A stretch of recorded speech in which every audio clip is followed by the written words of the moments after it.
My name is Isaac Monroe, 38 years old, a lawyer in New York. From the outside, my life might seem like the dream of many. An office on a high floor, an income sufficient to never worry about money, and a solid reputation in the legal world. But I don't live for those things. I live simply. A small apartment in Brooklyn, unbranded clothes, and an old car that's been with me for a decade. To me, money isn't for showing off. It's for ensuring that the people I love never go without. My parents, George and Martha Monroe, live in a small suburban town in Ohio. They're retired, and I want them to enjoy these years without any worries. Since my career stabilized, I've given them a credit card, telling them to use it freely. Buy good food, travel, or fix up their old house. They always say, "Thank you, Isaac." But I know they don't truly understand what I've done to earn that money. To them, I'm just the successful son, a vague label they proudly mention to the neighbors. Then there's Samuel, my younger brother, 6 years my junior. He just returned from Japan after nearly a decade of studying and working. Samuel has always been the center of attention in our family. As a child, he was the witty kid who knew how to make our parents laugh, and he was spoiled more than I was. I don't hold it against him. I'm the eldest. I'm used to stepping aside, but sometimes I wonder if my parents truly see me or if they only see my role. The provider, the one who carries the load.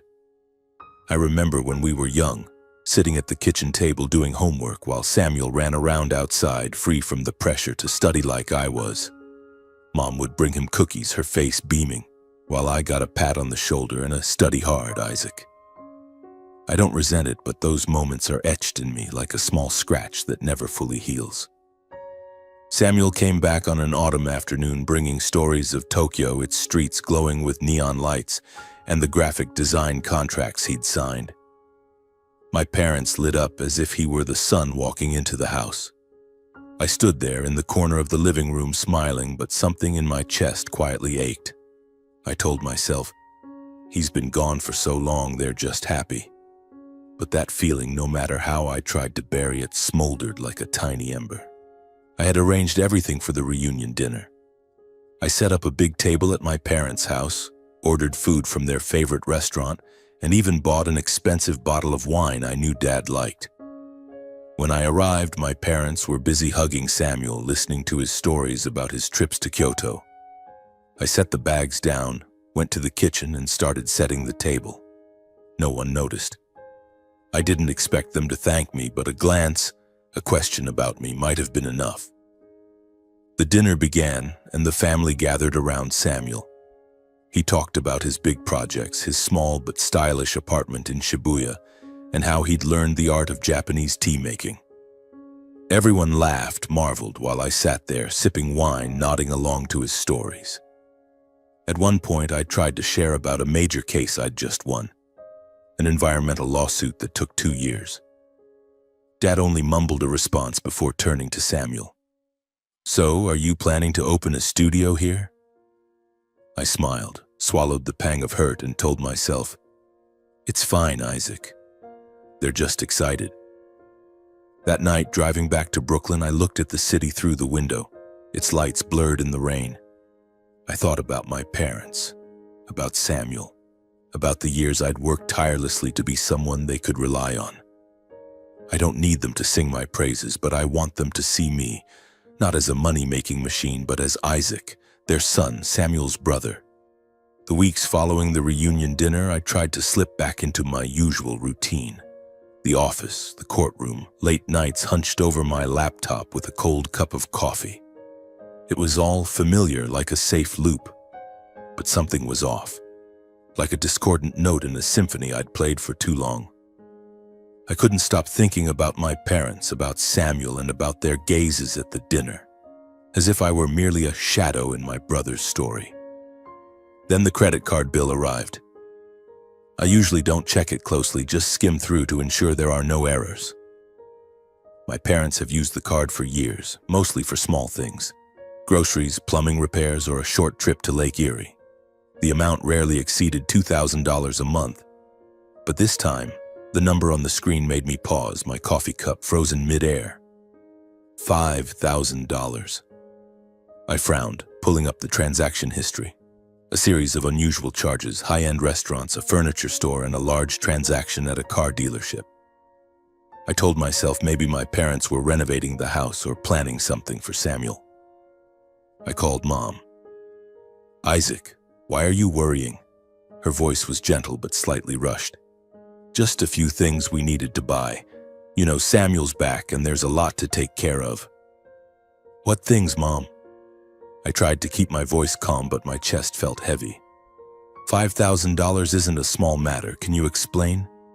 She laughed, the kind of laugh I knew she used to change the subject. "Oh, Isaac, you're always so serious. Don't worry, everything's fine."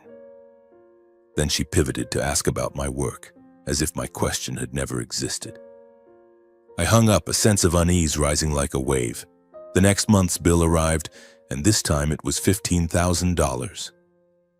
I sat in my apartment, the dim yellow light casting shadows on the dining table where I spread out the statements. There was a large charge at a real estate company and several others at luxury stores I knew my parents would never visit. I called again, this time Dad. "Dad, what's going on with the credit card? $15,000 in a month?" He sighed through the phone, his voice tinged with irritation. "Isaac, don't make a big deal out of it. Just some necessary things. You make good money, don't you? What's the harm in letting us use a little?" I bit my lip, swallowing the words I wanted to say. "I just want to know where the money's going, Dad. I'm not being stingy, but I need to understand. It's just family matters, Isaac. Don't ask too much." Then he hung up. I sat there, staring at the darkened phone screen, feeling as if someone had punched me in the chest. Family matters. The phrase echoed in my mind, but it didn't bring the warmth it once did. It felt like a wall, keeping me from the truth. The following month, the bill skyrocketed to $50,000. I didn't call again. I couldn't bear the way my parents dodged my questions, the way they made me feel petty for wanting the truth. I started digging deeper, downloading the full transaction history to my computer. The charges were no longer random. They followed a pattern. A large sum at a BMW dealership, another at a real estate company, and several others for watches and designer clothes. My blood boiled, but I told myself to stay calm. There had to be an explanation.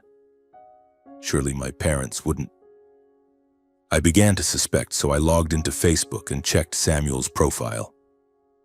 There was a photo of him standing in front of a new BMW, his smile radiant with the caption, "Welcome to the new chapter." I scrolled down, my heart pounding. Another post a few days later, Samuel posing in front of a modern house with gleaming glass doors, captioned, "New house, new life, thanks to those who always support me."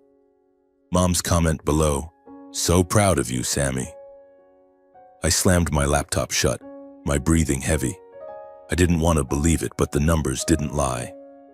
I cross-checked the dates on Samuel's posts with the transactions on the card. They matched perfectly. The car, the house, all paid for with money from my credit card. My money. That night I didn't sleep. I sat on the couch staring out the window, the city lights flickering like wordless questions. Why didn't my parents tell me? Why did they use my money to buy those things for Samuel without even asking me? I thought about the years I'd slaved away, the sleepless nights finishing case files, the way I lived frugally so my parents could live comfortably. And now, I felt like a fool, a tool exploited. I wanted to scream, to call my parents right then and demand an explanation. But I didn't. I just sat there in the darkness, the pain spreading like ink on paper. I knew I had to confront them. The next morning, I didn't go to work. I called in sick, a rarity that surprised my assistant over the phone. I drove to Ohio, 4 hours on the highway, my mind swirling between anger and hurt. I didn't call ahead. I didn't want to give my parents time to prepare their answers. I needed the truth, and I needed to hear it directly from them. When I arrived, my parents were in the backyard, Mom watering plants, Dad sitting in a chair reading the newspaper. They looked at me surprised but showed no signs of concern. "Isaac, Why didn't you let us know you were coming? Mom set down the watering can, wiping her hands on her apron, her smile as warm as ever. But I didn't smile back. We need to talk, I said, my voice harder than I intended, about the credit card. Dad folded the newspaper, frowning. This again? Isaac, why are you so worked up? I pulled out my phone, opened the statement, and placed it in front of them. 5,000, 15,000, 50,000, and this month $200,000. I want to know where the money went. Mom glanced at Dad, then at me, her eyes shimmering as if she might cry. Isaac, don't make a big deal out of it. It's family money, isn't it? We help each other. Help each other? I felt the blood rush to my head, my voice rising. Mom, Dad, I gave you that card so you could live comfortably, not to buy cars and houses for Samuel. Silence. A heavy, suffocating silence, as if the air in the backyard had been drained. Dad stood up, his face flushed. Isaac, what are you talking about? You're the eldest. You have a responsibility to help your brother. Samuel needs a fresh start and you have the money. Do you want him to struggle like you did back then? I was stunned, as if I'd been slapped. Responsibility? I repeated, my voice trembling. I work 15 hours a day, I live frugally, I've never asked anyone for a dime. I've done everything so you wouldn't have to worry. And now you're saying it's my responsibility to buy Samuel a house?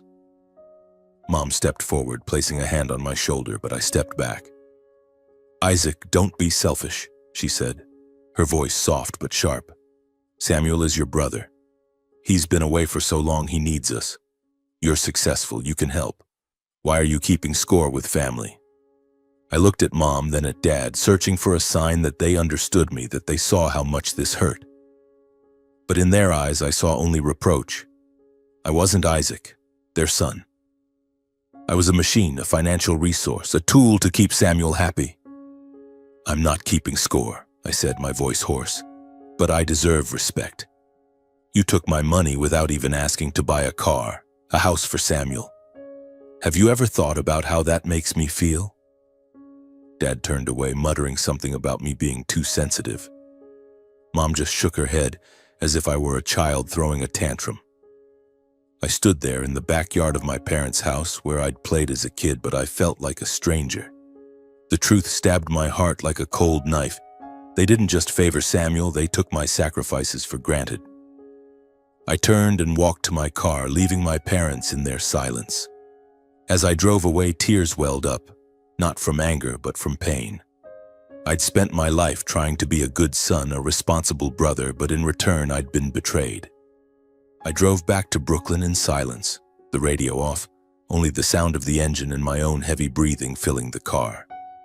The highway stretched out before me, but my mind wandered to the past. To the years I thought I was building a strong family with my sweat and responsibility. The tears had dried, but the pain still smoldered, like a wound touched too many times.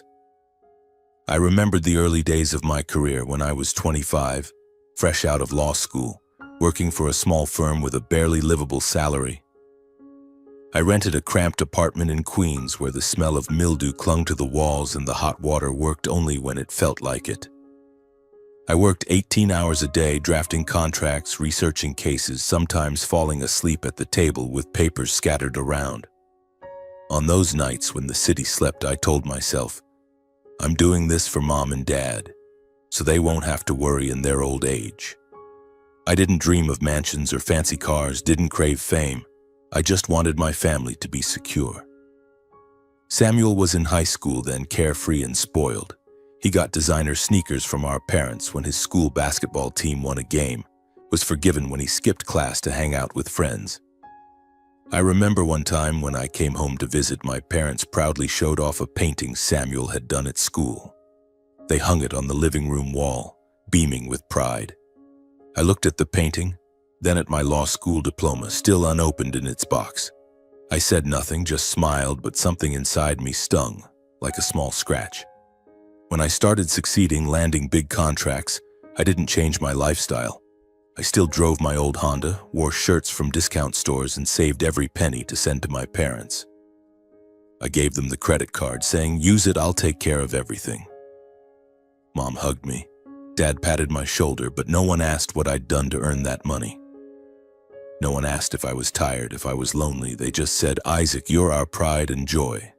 But that pride, I slowly realized, was just a label, not love for me, the person I am. I remembered the time Samuel messed up, like when he blew through the savings our parents gave him on a failed project in Japan. They called me, their voices anxious, and I sent the money right away, no questions asked. Samuel never thanked me, never apologized. He just grinned and said, "You're a superhero, Isaac." I smiled back, but that smile grew more forced each time. I wondered, did anyone in my family ever truly see me? See the nights I stayed up, the opportunities I turned down to prioritize them?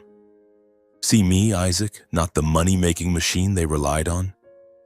Sitting in my apartment that night, the dim yellow light casting shadows on a family photo on the shelf, me, Samuel, Mom, and Dad smiling brightly at a picnic 10 years ago. I stared at it but felt no warmth. I saw a young Isaac always trying to do right, always sacrificing, but never loved like Samuel was. That favoritism, I realized, wasn't new. It had always been there. I was just too busy carrying the load to notice. I couldn't sleep that night. My apartment, once a refuge from the world, now felt like an empty space, mirroring the pain in my heart. I sat on the sofa, my laptop open in front of me, the credit card statement glowing like an accusation. $200,000. That number wasn't just money, it was my trust, my sacrifices, discarded by my parents and Samuel without a single explanation. I thought about the confrontation in Ohio, about the way my parents looked at me, not with remorse but with reproach. "Don't be selfish, Isaac," Mom had said. "You have a responsibility," Dad had said. But what is responsibility if it's only a one-way street? I'd given them everything, my time, my energy, my money. But in return, I'd been used. I wasn't their son, not Samuel's brother. I was a bank, a tool, and when I dared to ask questions, I became the petty one. I picked up my phone, my finger hovering over the bank's number. Part of me wanted to call my parents to give them one more chance to explain, but I knew if I did, they'd dodge again, make me feel like I was the one in the wrong. I was tired of being the good guy, tired of sacrificing without being seen. I'd given them too much for too long. I called the bank. The employee's voice was calm, professional. "Mr. Monroe, which credit card would you like to deactivate?" I read out the card number, my voice steady, but my heart pounded. "Would you like to set a new limit or cancel it entirely?" she asked. "Cancel," I said without hesitation. "Cancel it permanently." When I hung up, a cold rush ran through me, as if I'd just severed an invisible tether. I wasn't angry anymore. For the first time in years, I felt relief. I'd spent my life carrying the weight, being the good son, the responsible brother. But now, I wanted to live for myself. I closed the laptop, stood up, and looked out the window. The city was still alive, its lights still shining, and somewhere out there, my parents and Samuel were going on with their lives, unaware that everything had changed. I didn't know how they'd react when they found out the card was canceled, but this time I didn't care. I'd done enough, and now I needed to protect myself. The day I canceled the credit card, it felt like I'd released a boulder from my chest. But I knew that somewhere in Ohio, that boulder was about to crash down on my parents and Samuel, and I wasn't sure I was ready to face the fallout. I tried to return to my routine, office, case files, morning runs along the Hudson River, but my mind kept drifting to them. I wondered how they'd react, whether they'd call, blame me, or stay silent. I braced myself for every possibility, but deep down I held a faint hope that they'd understand. A week passed without a call. I checked my phone every evening, half expecting, half dreading.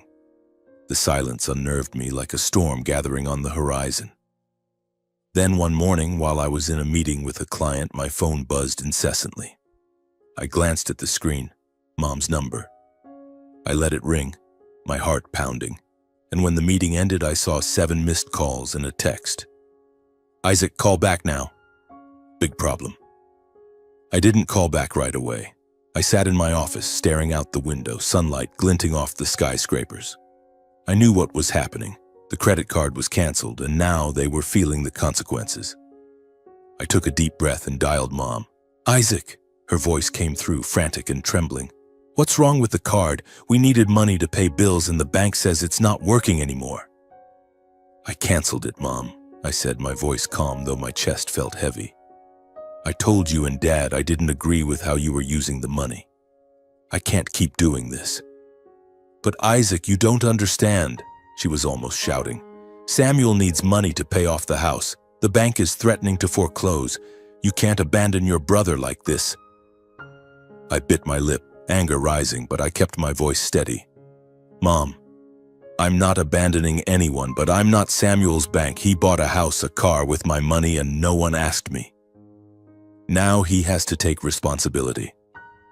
Mom started crying, her sobs making me falter for a moment.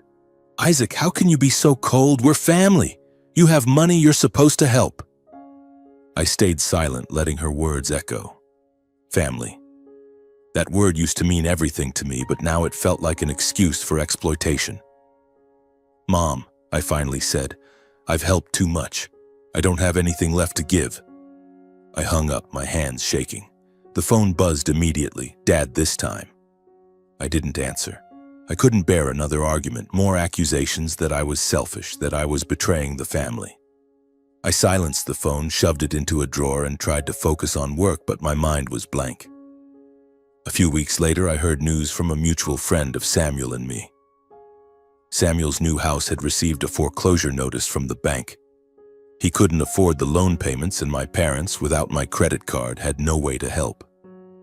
Samuel started selling off belongings, the TV, furniture, even the shiny BMW he'd flaunted on Facebook. I thought I'd feel vindicated, but I didn't. I just felt empty, like I was watching a family I once loved collapse from a distance. My parents called a few more times, leaving long voicemails, some pleading, others angry. "Isaac, you've ruined Samuel's life," Dad shouted in one message. "You're his brother. How can you be so heartless?" I listened, then deleted them without responding. I didn't want to argue, didn't want to explain. I'd made myself clear, and now I needed to stand by my decision. Samuel didn't call. I wasn't surprised. He was always good at dodging responsibility, letting our parents clean up his messes. But I heard through friends that he was struggling. His design work was unsteady, and the lavish lifestyle he'd built with my money was now a burden. Part of me pitied him, but a larger part was just exhausted. I didn't ruin Samuel's life. He and our parents did that themselves. That night, I sat in my apartment, looking out at the city. New York was still alive, still buzzing, but I felt detached, like I no longer belonged anywhere. My parents and Samuel were facing the consequences, and I knew they blamed me. But for the first time, I didn't feel guilty. I'd done the right thing, not for them, but for myself. After canceling the card, I felt a strange void. It wasn't pain or anger, but a stillness, as if I'd stepped out of a stifling room into fresh air. For the first time in years, I didn't have to worry about my parents, Samuel, unexpected bills, or the invisible responsibilities weighing on my shoulders. It was just me, and that was both terrifying and liberating. I began to change, not in grand ways, but in small steps, as if relearning how to live. I stopped checking my phone every hour, stopped waiting for accusatory messages from my parents. I spent evenings reading books, listening to jazz, or walking along the Hudson River, letting the city lights remind me that life goes on. I realized I'd neglected myself for too long, living like a machine to serve my family, forgetting that I too deserved happiness. One day I stood in front of the mirror in my apartment, looking at the 38-year-old man with a few gray hairs and tired eyes. I thought about the old Honda that had been with me for 10 years, the cheap clothes I wore to save money, the small apartment with its worn furniture. I'd lived simply, not because I didn't want more, but because I thought my money should go toward my parents' comfortable retirement. But now I wanted to live for myself. I went to a car dealership one weekend afternoon.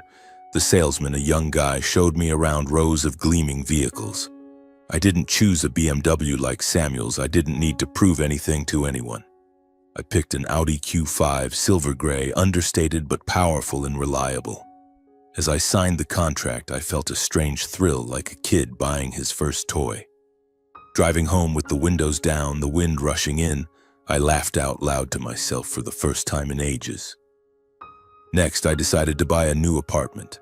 I found a place in Brooklyn Heights, not too far from my old one, but more spacious, with large windows overlooking the Manhattan skyline. I signed a mortgage, a decision I would have once considered reckless. But now, I wasn't afraid. I wanted a space of my own, a place to start over, free from the shadow of bills or family expectations. When I got the keys, I stood in the empty apartment, sunlight streaming through the glass, and felt like I'd reclaimed a part of myself. I started spending on myself, not extravagantly, but enough to appreciate the value of what I earned. I bought a new suit, not a clearance rack special, but a tailored one that fit perfectly, making me feel more confident walking into the courtroom. I signed up for a cooking class, something I'd always wanted to try but never made time for. I learned to make pasta from scratch, and every moment in the kitchen made me feel more alive, as if I were reclaiming the years I'd lost. The biggest change wasn't the new car or the apartment, but how I saw myself. I was no longer the eldest brother carrying everyone's burdens, no longer the family's tool. I was Isaac, a lawyer, a man with dreams, sorrows, and the right to live for himself. The betrayal by my parents and Samuel, though painful, had set me free. I no longer felt the pressure to please anyone. I only needed to please myself.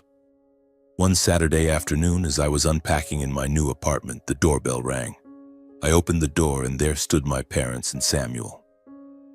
They were bathed in the pale Brooklyn sunlight, but no one was smiling. Mom looked older than I remembered, her hair grayer, her eyes red-rimmed. Dad had his arms crossed, his face tense. Samuel stood behind them, head bowed, lacking the confident air I'd once seen on his Facebook posts. "Isaac," Mom spoke first, her voice hoarse. "We need to talk." I nodded, saying nothing, and invited them in. The new apartment still smelled of fresh paint, with a few unopened boxes stacked in the corner. They looked around, and I saw surprise in Mom's eyes, irritation in Dad's. Samuel didn't meet my gaze, quietly sitting on the sofa. "You're living well, aren't you?" Dad said, his tone laced with bitterness. "New car, new house, while your family's struggling." I took a deep breath, keeping my voice calm. "Dad, I'm living off the money I earned. I don't owe anyone anything." Mom started crying. "Isaac, we were wrong. I know your father and I hurt you. We shouldn't have used your money like that, but Samuel's in big trouble. The bank's about to take his house. Can you help one more time, just this once?" Samuel finally looked up, his eyes tired but flickering with a hint of hope. "Isaac, I'm sorry. I didn't think things would get this bad. I just wanted a fresh start. If you help, I swear I'll pay you back." I looked at them, my parents, my brother, the people who once meant the world to me. Part of me wanted to reach out, to fix everything, to be the big brother who always solved problems. But then I remembered the nights I sat alone, the mounting bills, the accusations that I was selfish. I recalled the feeling of being used, treated like a tool. And I knew that if I helped this time, it would all happen again. "No," I said, my voice firm. "I've given too much. I gave you the card so you could live comfortably, not to buy houses and cars for Samuel. I'm sorry Samuel's struggling, but that's not my responsibility." Dad shot to his feet, his face flushed. "Isaac, what are you saying? You're abandoning your brother, your family?" "I'm not abandoning anyone," I replied, meeting his eyes. "I'm choosing myself. You chose Samuel, used my money without asking. Now you have to face the consequences." Mom sobbed, but I didn't waver. Samuel lowered his head, silent. I stood up and opened the door. "I think we're done here." They left without looking back. When the door closed, I stood there, my heart pounding, but not from pain. I felt relief, as if I'd finally cut the last tether binding me. I wasn't angry anymore. I just wanted them out of my life.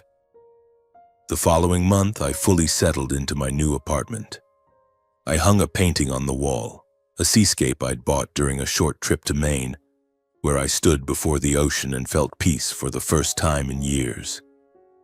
I drove my new Audi to work, not to show off, but because I loved the sense of freedom behind the wheel. I wore my new suit, stood in the courtroom and felt stronger, no longer haunted by my family's expectations. I heard about my parents and Samuel through mutual acquaintances. Samuel's house was foreclosed and he moved back in with our parents, working part-time to pay off debts. My parents cut back on spending, living off their retirement funds, no longer indulging in trips or lavish meals. They didn't call me and I didn't reach out either. I wasn't happy to see them struggle, but I didn't feel guilty. They'd learned a costly lesson about selfishness, about taking love and responsibility for granted. I started living true to my values. I joined a nonprofit organization helping young people from tough backgrounds start their careers because I knew what it was like to rise on your own. I traveled, not extravagantly, but enough to see the world. A week in Iceland, a hiking trip in Colorado. I bought a high-end coffee machine, and every morning I sat by the window, sipping coffee, watching Manhattan wake up, feeling like I belonged to myself. My freedom wasn't about the new car, the spacious apartment, or the trips. It was the feeling of being unbound, of no longer living to please others. I was Isaac Monroe, not the eldest brother, not the money-making machine. I was a man with dreams, scars, and a life to live. One evening, I stood on my apartment's balcony looking at the twinkling city lights. A gentle breeze carried the scent of the Hudson River. I smiled, not for anyone else, but for myself. My life at last was my own.